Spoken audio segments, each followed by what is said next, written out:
Hello students and welcome back. I am Professor Caster and thank you for returning for one of our short courses that breaks down the larger courses into more bite-sized chunks so they're a little bit more accessible instead of trying to go through the war of an entire section. Also, I do apologize if the quality of the sound is a little off from how the intro and outro sound. Those were actually recorded before this setup actually got created, so it should be a little bit quieter, but other than that, it should be alright.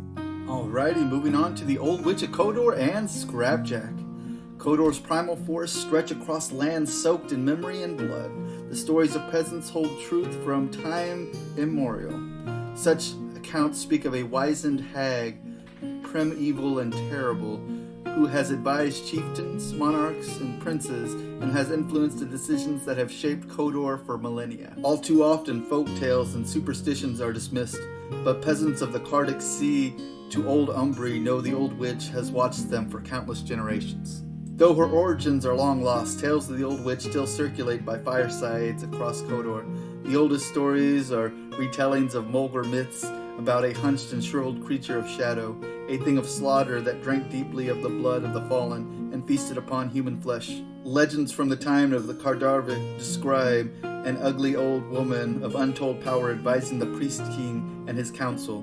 The old witch appears in hundreds of later stories demonstrating her subtle guidance of the northern people of Western Amoran. Some of the oldest Scrapjack tales speak of a time when Meneth himself walked the world and found the old witch in her cave, waiting for him. She is known by many names, but the most common name is Zavina Aga, the Old Witch of Khador. Few accounts describe her in detail, but most agree of certain particulars. She appears as a decrepit hunchback woman of ancient years, supporting herself with a walking staff, bearing a writhing sack on her twisted shoulders, her fingers ending in sharp metal talons.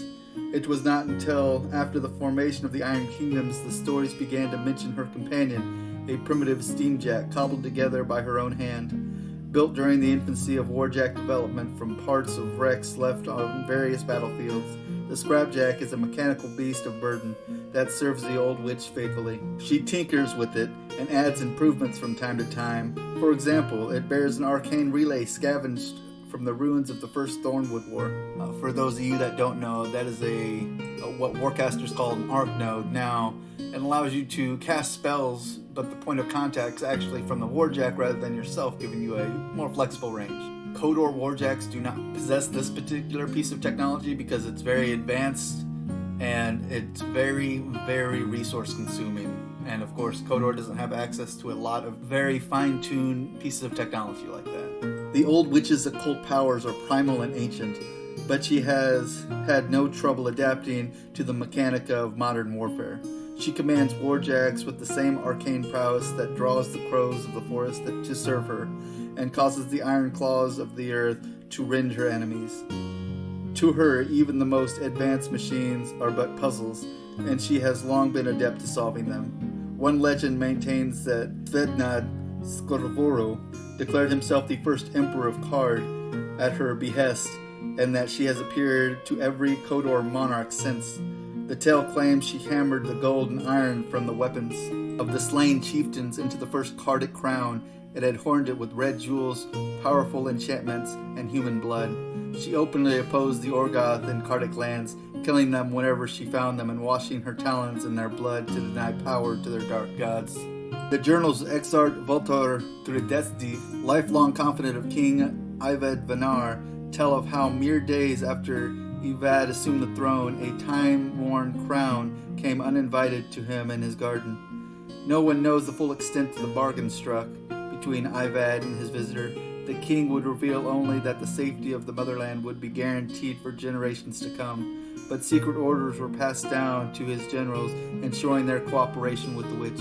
The old witch has been active with regularity in the modern era, often accompanied by soldiers and warjacks. By the command of the Empress, Zavina Aga has the right to requisition troops and materials when and where she requires. Most often she relies on the 3rd Border Legion, whose cagey and battle-scarred officers are accustomed to her strange demands.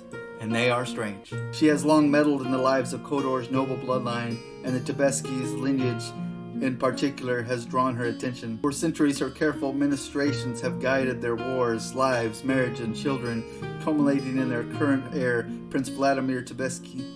As the last of his line, a heavy doom was laid upon him at birth.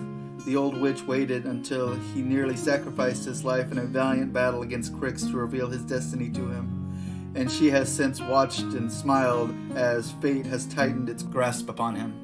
Far more active now than at any time since Orgod's occupation, the old witch has moved beyond the shadows of history to directly intervene in the affairs of the motherland. The world now knows the truth by which generations of Khadoran peasants have lived. The motherland has a spirit, a face, a form, a wicked crone with iron claws. You know, for the longest time, meeting that old lady on the field of battle who is, her voice is, creepy, clattery, kind of like a crow. But for the longest time, I always thought she wore metal gauntlets with those fingers. But no, I think those are actually her fingertips. Like, she has talons like a bird. Whatever she is, she's immortal and probably not human, or at least not anything we would consider human. I've worked with her several times, and it's always memorable working with somebody that can disappear in one grove of trees and pop up, a couple 100 yards later. Somebody who can make the ground rile up and snag anybody trying to run across it. Somebody who has the power to make entire units just disappear into thin air. She's definitely a master of the natural arts. I'm surprised she's not a druid. Alrighty, students. Well, that does it for this short course. And as always, thank you, Privateer Press, for letting us read your fantastic lore. And as always, your homework is going to be, please like, subscribe, comment, let me know how I'm doing, and share it with your friends and fellow gamers alike so we can increase the class size. And as always, class dismissed.